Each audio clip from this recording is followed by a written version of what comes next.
নমস্কার তোমাদের সবাইকে সানা স্মাইল এডুকেশন সেন্টারে স্বাগত জানিয়ে আজকের ক্লাসটি শুরু করছি।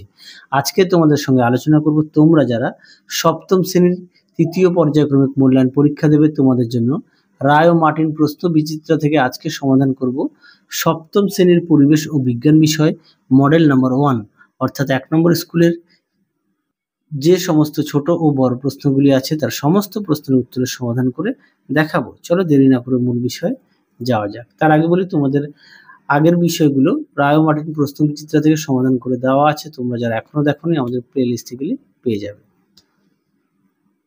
দেখো কি আছে, প্রথমে সমাধান করো ফিজিক্যাল সায়েন্স। একে আছে সেলসিয়াস ও ফারেনহাইট স্কেলের মধ্যে সম্পর্কটি লেখো। দেখো উত্তরটা লিখে দেওয়া আছে, আমি মুখে বললাম না। পরে দেখো 2 থেকে নাইট্রিক অ্যাসিডের সংকেতটি লেখো HNO3।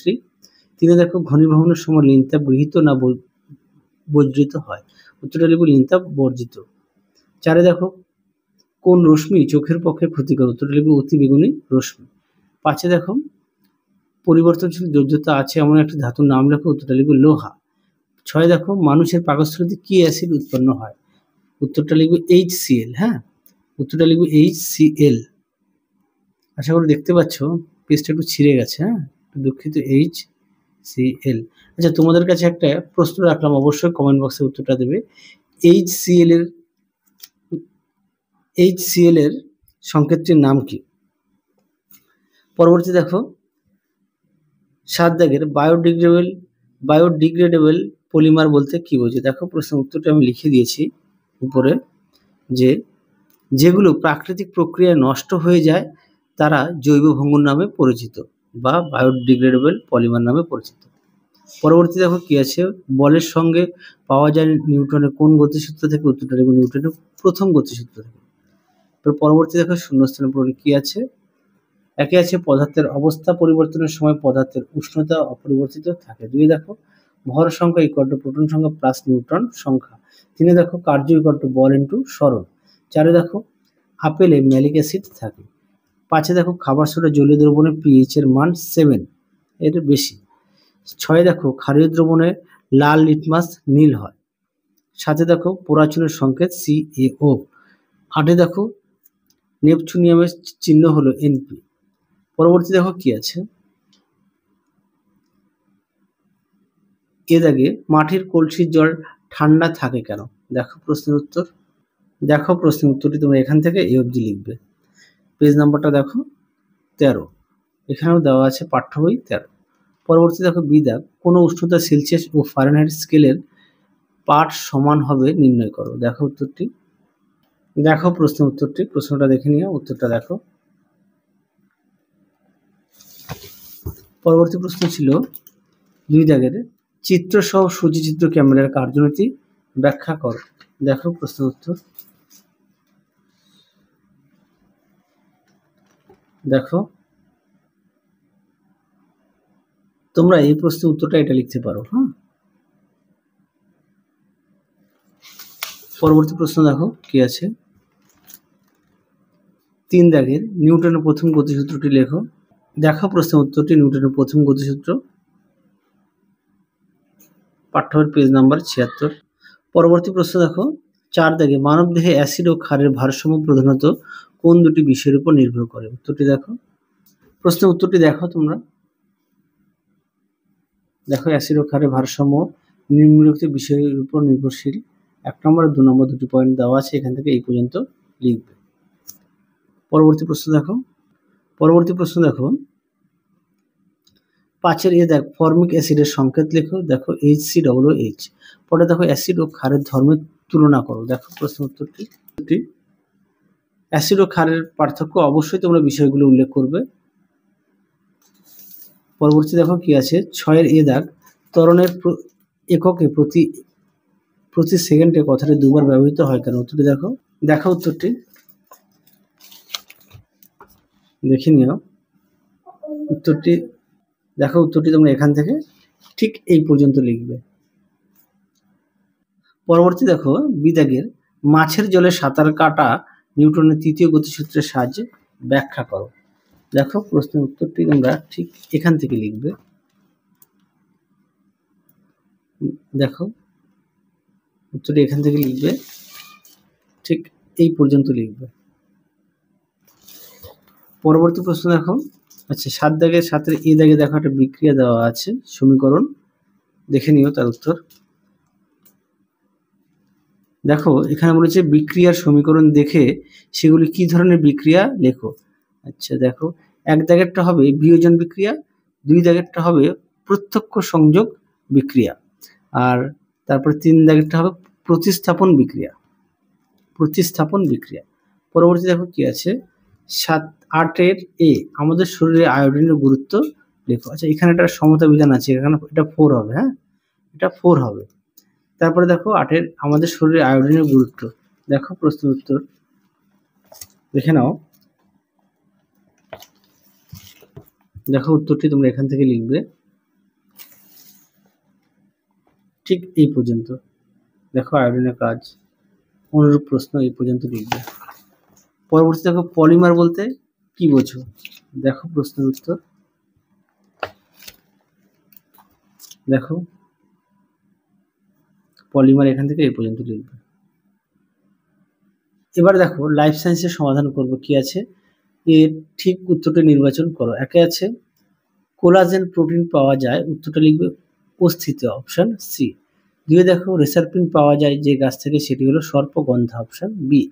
3 দেখো সাধারণ মাছির ছড়ায় এমন একটি রোগ হলো, উত্তরটা লিখবে টাইফয়েড, অপশন এ। পরবর্তী দেখো 1 দেখে হলুদ মিষ্টি ও সস্তা বিরিয়ানিতে মিশে থাকে মেটানিল, ইয়েলো ও আজিনামোটো। 2 দেখো ড্যাশ হিমবাহ থেকে ব্রহ্মপুত্র নদ সৃষ্টি হয়েছে, উত্তরটা লিখবে জেমু হিমবাহ। 3 দেখো ফিতাকৃমি হলো পরজীবী প্রকৃতির প্রাণী। পরবর্তী দেখো কি আছে সত্য মিথ্যা। 1-এর উত্তরটা হবে মিথ্যা, 2-এর উত্তরটা হবে মিথ্যা, 3-এর উত্তরটা হবে সত্য। পরবর্তী দেখো কি আছে একটি শব্দে বা একটি বাক্যে উত্তর দাও। 1-এ আছে কোন খাদ্য উপাদান থেকে শক্তি পাওয়া যায় না, উত্তরটা লিখবে ভিটামিন ও খনিজ মৌল থেকে। 2-এ দেখো প্রোটিনের অভাবে 1 থেকে 4 বছরের শিশুদের যে রোগ হয় তার নাম লেখো, উত্তরটা লিখবে ম্যারাসমাস। 3-এ দেখো প্রবাল প্রাচীর কোন পদার্থ দিয়ে তৈরি, দেখো প্রশ্ন উত্তরটি। দেখো প্রশ্ন উত্তরটি মৃত প্রবাল আর অন্যান্য জৈব বস্তুর সাহায্যে সাধারণত প্রবাল প্রাচীরের অংশ হিসেবে প্রবাল দ্বীপ তৈরি হয়। আশা করি দেখে নিয়েছো। পরবর্তী প্রশ্ন দেখো কি আছে সাইবেরিয়ার বাঘের অস্তিত্ব সংকটের অন্যতম কারণ কি। এটাও তোমাদের পাঠ্য বই থেকে দেখাই। পাঠ্য পেজ নাম্বার হচ্ছে 234। দেখো উত্তরটা এখান থেকে লিখবে, সাইবেরিয়ার বাঘের অস্তিত্ব সংকটের অন্যতম কারণ হলো তাদের বাসস্থান ধ্বংস হয়ে যাওয়া। আশা করি দেখে নিয়েছো। পরবর্তী দেখো কি আছে, পরবর্তী প্রশ্ন আছে 5 দাগের অ্যালার্জি সৃষ্টিকারী বস্তুগুলিকে কি বলে, উত্তরটা লিখবে অ্যালার্জেন। 6 দেখো ম্যালাকাইট গ্রিন বলতে কি বোঝো, এটা তোমাদের 299 পেজে পাঠ্য বইতে আছে, হ্যাঁ 299 পেজে পাঠ্য বইতে আছে। দেখো প্রশ্ন উত্তরটি, দেখো উত্তরটি হচ্ছে এটা, হ্যাঁ তাও আমি তোমাদের লিখে দিয়েছি উপরে, দেখো উপরে লিখে দিয়েছি। দেখো উত্তরটি দেখো যে সমস্ত সবুজ রাসায়নিক রং উচ্ছে, লঙ্কা, পটলে মেশানো হয় সেই সমস্ত রংকে ম্যালাকাইট গ্রিন বলে। ম্যালাকাইট গ্রিন বলে। পরবর্তী দেখো 7-এর আবহাওয়ার দীর্ঘ সময়ের গড় অবস্থাকে কি বলা হয়, উত্তরটা লিখবে জলবায়ু। 8-এ দেখো আম দিয়ে তৈরি একটি প্রক্রিয়াজাত খাবারের উদাহরণ দাও, উত্তরটা লিখবে আচার। পরবর্তী দেখো কি আছে 3 দাগের 1টি বা 2টি প্রশ্নের উত্তর দাও। প্রশ্নমান 2, 1-এ কি আছে মানবদেহে প্রদত্ত খনিজ মৌল দুটির ভূমিকা লেখো। 1 হচ্ছে লোহা, 2 হচ্ছে ক্যালসিয়াম। দেখো উত্তরটি পাঠ্য বই 103 পেজে পেয়ে যাবে। আমি তোমাদের পাঠ্য বই থেকে দেখাচ্ছি না, আমি সহায়িকা থেকে দেখাই। পাঠ্য বই যেহেতু তোমাদের প্রত্যেকের কাছে আছে আমি সেই কারণে সহায়িকা থেকে দেখাই। দেখো কি বলেছে লোহা আর ক্যালসিয়াম, লোহা আর ক্যালসিয়াম মৌল দুটির ভূমিকা। দেখো লোহা দেখো ক্যালসিয়াম উৎস আছে, কাজ দেওয়া আছে, অভাবজনিত রোগ দেওয়া আছে। তারপর বলছে ক্যালসিয়াম আর লোহা। দেখো পাঠ্য বই থেকে দেখাই, পাঠ্য সুন্দর করে যেহেতু দেওয়া আছে, আয়রনটা এখান থেকে এই অবধি লিখবে আর ক্যালসিয়ামটা এখান থেকে এই অবধি লিখবে, যেহেতু পাঠ্য বই আছে 103 পৃষ্ঠা। আশা করি দেখে নিয়েছো। পরবর্তী দেখো বিশ্ব উষ্ণায়ন কি, তোমাদের পাঠ্য বই থেকে দেখাই। পাঠ্য বই পেজে বিশ্ব উষ্ণায়ন পাঠ্য হয়েছে 223 পেজে। দেখো বিশ্ব উষ্ণায়ন সহায়িকায় পেয়ে যাবে এই প্রশ্নের উত্তরটি 390 পেজে। তারপরে দেখো 3 দাগের জৈব বাহক ও যান্ত্রিক বাহকের পার্থক্য, উত্তরটি দেখো। দেখো প্রশ্ন উত্তর সুন্দর করে দেওয়া আছে, অবশ্যই তোমরা বিষয়গুলো উল্লেখ করবে।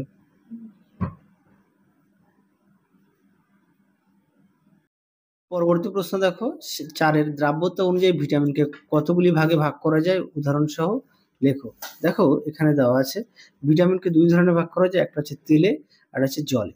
তেলে আছে ADEK আর জলে আছে বি কমপ্লেক্স আর সি ভিটামিন। পেজ নম্বরটা দেখো 147 পাঠ্য বই। পরটা দেখো 5 দাগের মানসিক স্বাস্থ্য ভালো রাখতে আমাদের কি কি করা উচিত, উত্তরটি দেখো। দেখো প্রশ্নের উত্তরটি সুন্দর করে দেওয়া আছে, তোমরা অবশ্যই এগুলো পয়েন্ট দিয়ে লিখবে, দেখে নিও।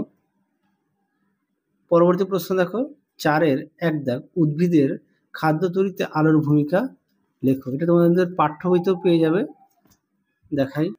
দেখো উদ্ভিদের খাদ্য তৈরিতে আলোর ভূমিকা সুন্দর করে দেওয়া আছে পাঠ্য বইতে, তোমরা অবশ্যই পাঠ্য বই পড়ে নিয়ে লিখবে। পরবর্তী প্রশ্ন দেখো 2 দাগের বায়োডাইভার্সিটি হটস্পট বলতে কি বোঝো, এটাও পাঠ্য বইতে দেখো। দেখো প্রশ্ন উত্তরটি, উত্তরটি এখান থেকে এই অবধি লিখবে। তারপরে ছিল কি একটি বায়োডাইভার্সিটি হটস্পটের নাম, তোমরা যে কোনো একটি নাম দেবে, এখানে 4টি দেওয়া আছে, যে কোনো একটি দেবে। পেজ নাম্বারটা দেওয়াই আছে, প্রশ্নের পাশেও দেওয়া আছে। পরটা দেখো 3 দাগের পাস্তুরাইজেশন পদ্ধতিকে আবিষ্কার করেন, উত্তরটা লিখবে লুই পাস্তুর। পরবর্তী দেখো দুধকে কিভাবে পাস্তুরাইজ করা হয়, উত্তরটি দেখো। দেখো প্রশ্ন উত্তরটি এখান থেকে লিখবে, এখান থেকে ঠিক এই পর্যন্ত লিখবে। পরবর্তী দেখো কি আছে 4 দাগের মশা নিয়ন্ত্রণের একটি উপায় লেখো। দেখো উত্তর, দেখো উত্তরটি তোমরা এখান থেকে লিখবে, মশা নিয়ন্ত্রণের উপায়। এখানে বেশ কিছু পয়েন্ট দেওয়া আছে, মোটামুটি 4টে দেওয়া আছে, তোমরা পড়ে নিয়ে লিখবে। পরবর্তী দেখো কি আছে মশার ম্যান্ডিবল ও ল্যাব্রাম কিভাবে রক্ত পানে সাহায্য করে, দেখো পাঠ্য বই থেকে দেখায়। দেখো প্রশ্ন উত্তরটি ম্যান্ডিবল কিভাবে কাজ করে আর হচ্ছে ল্যাব্রাম কিভাবে কাজ করে, পাঠ্য বই পেজ হচ্ছে 283। পরবর্তী দেখো শেষ প্রশ্ন এই সেটের ব্যাকটেরিয়া উপকারিতা সম্পর্কে লেখো। তোমাদের আগের ভিডিওতে সমস্ত বিষয়ে রায় ও মার্টিন প্রশ্নবিচিত্রা সমাধান করে দেওয়া আছে, তোমরা যারা এখনো দেখোনি আমাদের প্লে লিস্টে গেলে পেয়ে যাবে। আর আগের ভিডিওতে তোমাদের সমস্ত বিষয়ের সাজেশনও দেওয়া আছে, তোমরা যারা এখনো দেখোনি আমাদের প্লে লিস্টে গেলে পেয়ে যাবে। দেখো 3টি উপকারী ব্যাকটেরিয়ার নাম দেওয়া আছে আর তাদের উপকারিতা দেওয়া আছে, ঠিক আছে। দেখো ব্যাকটেরিয়ার নাম দেওয়া আছে আর তাদের উপকারিতা দেওয়া আছে। দেখো ল্যাক্টোব্যাসিলাস, স্ট্রেপ্টোমাইসিস, রাইজোবিয়াম, বিজ্ঞানসম্মত নাম আর উপকারিতা। তোমরা উপকারিতাগুলো শুধু লিখবে, যেহেতু উপকারিতা চেয়েছে বা এই পয়েন্টগুলো দিয়ে লিখবে, তাহলে নাম্বারটা ভালো আসবে। অবশ্যই এই পয়েন্টগুলো দিয়ে লিখবে, হ্যাঁ। এই বানানগুলো একটু ভালো করে পড়বে। তাহলে চলো আজকের মতো এখানেই সমাপ্ত করছি, আবার দেখা হবে খুব শীঘ্রই তোমাদের পরবর্তী ভিডিওতে। তোমরা সবাই সুস্থ থেকো, ভালো থেকো, আজকের মতো টাটা।